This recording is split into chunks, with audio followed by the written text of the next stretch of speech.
Well, congratulations, today's a big day. This is going out into the world. How do you feel? Good. Yeah. It's nice to be here. How... I want to thank everybody for coming to the movie theater. Yes. Yes, you should have.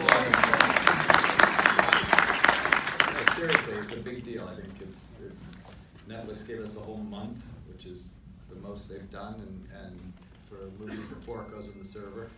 And so anyway, it's great you guys are here. So, can you talk about how long ago the idea of a movie about marriage and divorce first? I mean, it's sort of popped up in a number of your other films, right? But this particular kernel of an idea, when did that start? Well, I was thinking over the last few years. I've been thinking about it. I was driven to find a way to tell a love story, and kind of maybe a new way to tell a love story.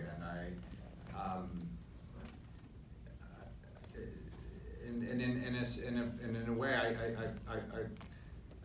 found it in sort of in the story of a divorce. I mean, I was sort of basing it on that sort of theory that when something that you're familiar with every day stops working, you know, if the door that you go through every day suddenly is locked and you can't figure out how to open it, you look at it in a different way. It suddenly reveals itself to you. And I thought, well, then maybe in telling this, you know, through the narrative of a divorce, I could actually kind of investigate marriage, and tell a love story.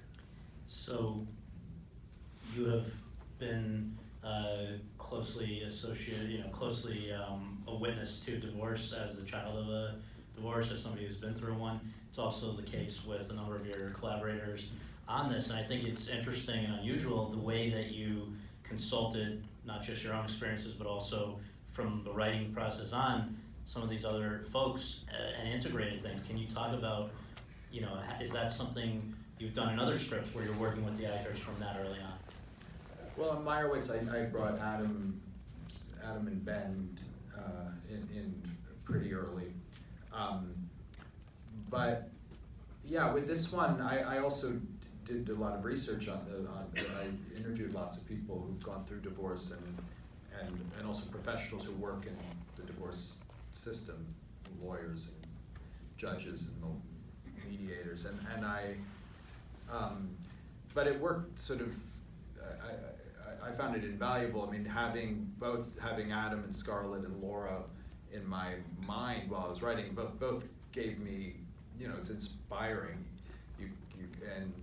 But also I think it gave me confidence to push scenes in ways to do things that were more formally, you know, might seem risky under, you know, a 5-page monologue. Generally, an adult screenwriter might tell you, you know, you got to show that flashback or something, you know, or probably not implied. They tell you not to do flashback, but you know, that we should see all that, not be told it. But I thought, you know, with Scarlett doing that, it could be really compelling. But also, they just provided. We talked not only about, you know, personal matters and relationships and for the, you know, people's experiences of divorce and marriage, and but just the movie in general and movies. I mean, Adam Driver and I've been, now this is our 4th movie together. We've been friends for a while, so it's we constantly have a kind of thing of just things that come up. It could be, you know, oh, you should look at this movie or check out this haircut. You know, he's big on that. He likes. You sort of had a Noah haircut in this. Well, yeah, that. When I said check out this haircut, we haven't done that movie yet. No, but I just thought it was interesting. It looked like a familiar hairstyle. Well, you know, I'm literal. Well, also unusually early in the process, for, you know, compared to most people, you brought in your editor. Can you talk about literally writing the script to tailor to things that she was suggesting? Sure. Jen Lame, who edited the movie, this is our maybe 5th movie together. We started on Frances Ha, and she's wonderful. I mean, she's somebody I would, you know, I would wait for her to make a movie. You know, I really feel like Mike Nichols had said once, which I think is a great quote, and it was very true for him because he was an interpretive director. He didn't write, you know, the scripts, but he, but was such a personal director. And he said, you know, every director needs a buddy, and I think that's true. It can be a lonely business, and so that buddy can take on many different forms. It can be more than one buddy. I mean, Adam has been a buddy, but Jen has definitely been a buddy. And what we do is I bring her in. Yeah, I give her the earliest drafts, and in a sense, what we do is we edit the script the way we're going to edit the movie, so that I can, you know, save. You know, we don't have to shoot this stuff. You know, that we're not gonna, you know, that we're not gonna use. And then I involve her. She'll come to rehearsals. I will. We talk throughout the shoot. We talk twice a day. We talk when I drive to the set. We talk about the day ahead and what I think I want to accomplish and how we see it in the sort of body of the whole movie. And then we talk at lunch about the dailies. We shot on film the dailies, so they come actually 2 days late. So we talked about the dailies from 2 days ago, and did I do all right? You know, what do we need? Did we get it all? So that when we're in the editing room, I feel like we've kind of arrived there together. I mean, it's the same way of working with the actors. It's, you know, that when we start to shoot, we get on set. We've spent all this prep time. We've rehearsed, and the same thing is true. You know, I see no reason why not to do it with all collaborators, so that you know, you all have as much information, and you've kind of arrived at these things together when you know, when the rubber hits the road.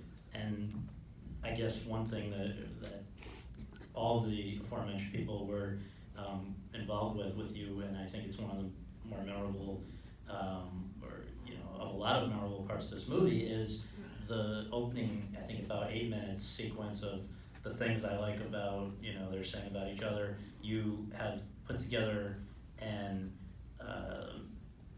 montage of all kinds of things. I think you've said that some of them are just images that have been in your head for years. Some of them are just a variety of reasons. And then paired it with the work of another collaborator who's pretty amazing, Randy Newman, who has not scored dramatic film in 20 years, comes in and has to do 8 uninterrupted minutes to all these varying stories and emotions. I just think it's a pretty impressive feat of filmmaking for all of these people in one sort of microcosm. So how did that come together?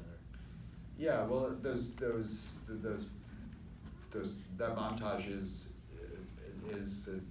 it's a big part of the movie. I mean, obviously it begins the movie, but it also sets. I mean, in a sense, it sets a tone that then the movie sort of kind of pulls the rug out from under you, and it puts something that felt so immediate and present and intimate. It kind of makes it instant history.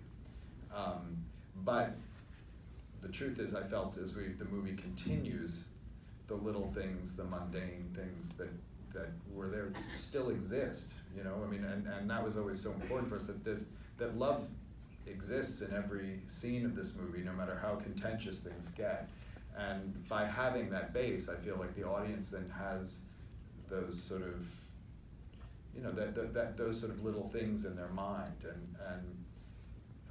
But you know, working with Randy Newman, you know, what a great part of this job is to work with, you know, people who you've grown up with. And I mean, he didn't grow up with me, but it's one-sided growing up. But we, you know, I sent him the script also very early on, and he wrote back a nice note, and he attached the file, and I, you know, listened to it, and it was just him playing the piano, and you know, with it was on his iPhone recording it on, you know, you could hear his studio's in the back of his home, so you could, you know, like hear him being called for dinner, and, like, you know, lawnmowers, but it was this beautiful, just beautiful, and it made me cry, and I kind of took it with me throughout the shoot, and it became a thing. I sort of was like, I hope I make a movie that feels like this, and. You know, and then a year and a half later, we were at the Alfred Newman stage at Fox. Who's Randy's uncle. People don't know. Randy comes from this long line of musical people, and has cousins. Thomas Newman, David Newman are also composers. You're a loser in that family if you haven't won multiple Oscars. Yeah. Which was true of Randy, I think, till Monsters University. Exactly. Yeah, he was like nominated like 18 times. Or something.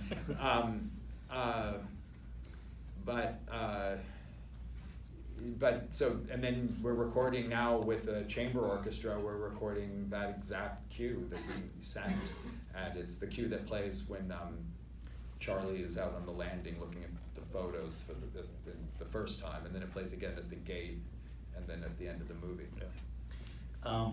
Music comes up in another way, unrelated to Randy, in the scene of Adam Driver singing "Being Alive," which is such a powerful, unexpected, sort of just show-stopping moment. And I wonder if you can share why that's in there, what it represents to you, because I think that's, for a lot of people, one of the moments where you're like, this is an incredible performance by somebody who you've worked a lot with.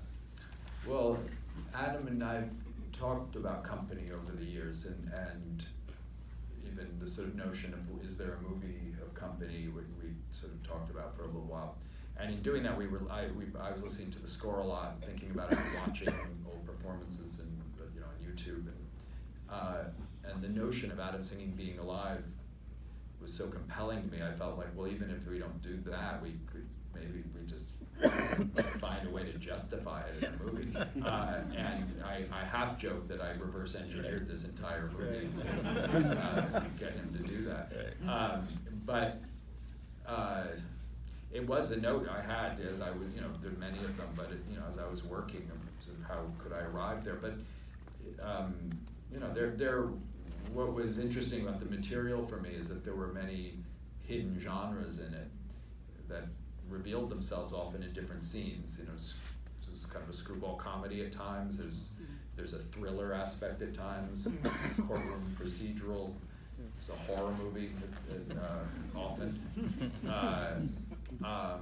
It's a love story, and it's, you know, it's also a musical apparently. And as I was going, I also felt like, well, she should have a song as well, and it's from the same, if you know company. Yes. Her and Julie and Merritt's song is also, you know, I felt like it was a way for them to be talking to each other without talking to each other. Right. Laura Dern has been great in many things, but the dialogue or the monologue that she has in here, and just some of the peacocking of just the way she'll crawl up onto the couch and or you know, stuff in the kitchen, so scene chewing or scenery chewing. It's just great. You had not worked with her, but you knew her and knew her skill set for a long time, right?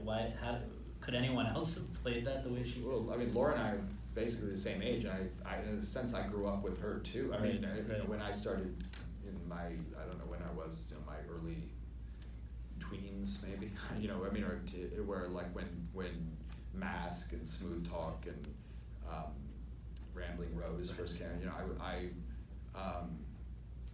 you know, and then of course Blue Velvet and Wild at Heart blew my mind, you know. But yeah, I'd become friendly with her, and she was also a real companion in the process of this movie. And I said, you know, I want you to play this lawyer. And, you know, that's the thing too. You're sitting alone writing the script, and you write the lawyer. You know, Nora strides across the room, you know, says, "Sorry, I look so schleppy." You know, you know, that's, you know, you have Laura Dern to give you that idea. You know, that's not just something. I think again, I come out on my own. Same thing with the monologue. I felt like, you know, thinking of Laura delivering it is, and shooting that with Laura was fantastic. I mean, it was not dissimilar to many of the kind of maybe the bigger moments in this movie where the actors were so in the pocket that I would just, I mean, there was just, they would like swim through these things. I mean, Scarlett with her monologue, Laura with hers, Adam, you know, with the song, or they were so inside it, and so that it's that thing I tend to do a lot of takes, but a lot of that happens when the actors are bringing so much of themselves to it and bringing all this life to what I've written, that they give me ideas, so then I sort of see what is possible, and it's that thing. It's like almost like their workload grows as good as they are. You know? She's a family favorite, right? Because she's also in Greta's Little Women. She's in Little Women, and she's wonderful in that. Yeah. It's a completely different part, and yeah, it's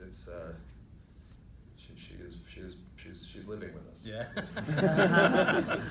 The last of the specific scenes I want to ask you about is the fight scene sequence, because it's so grueling just to watch, let alone I can't imagine the process of making it. So how many takes, what were you looking for? I believe there was very specific writing and direction of how that should go down. Yeah, well, that was shot over 2 days, and it was the most difficult thing I've ever done or shot as a director, and the most rewarding thing, and difficult because the scene itself wasn't difficult. They were wonderful, but it was just, you know, to play those moments over and over again, and see what they were doing, and really the exhaustion and the toll it even was taking on them. It became really important to take breaks and kind of, you know, if you could, in a perfect world, you'd say, like, let's go shoot some more of this next week or something, but you know, you have to stay in it. And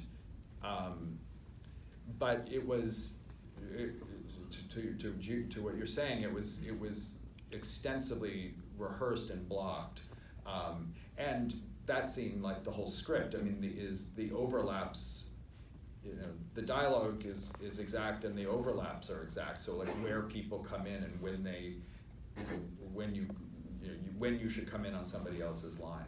Even when he starts crying, right? Yes, even when the breakdown happens, the hitting of the wall, all those things. So, I mean, in some ways, it's not dissimilar to like working on like an action sequence or something, in that I feel like we have everything down, and the blocking, we rehearsed it in the location, and you know, with them, and they found their way into, you know, I had a kind of idea of how I saw the scene going, and they found their way into, so we could work within, you know, that it felt right to them.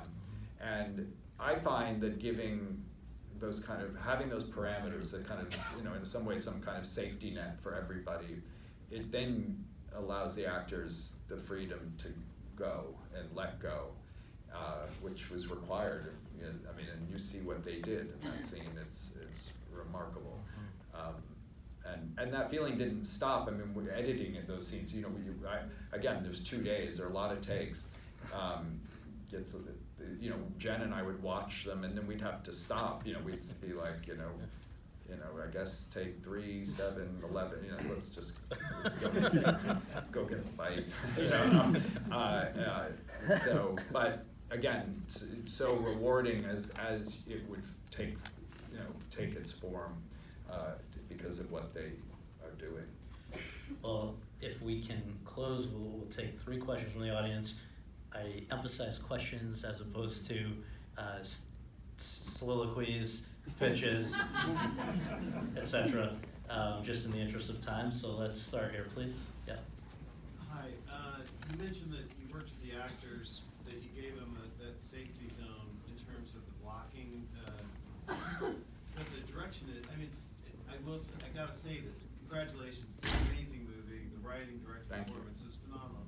But with the directing, did they, like in Scarlett's monologue, she goes into the bathroom, she comes back out, like, was that something that you staged, or was it something that she said, listen, I think I need to get up, I need to move around, like, how much is that collaboration in terms of the blocking?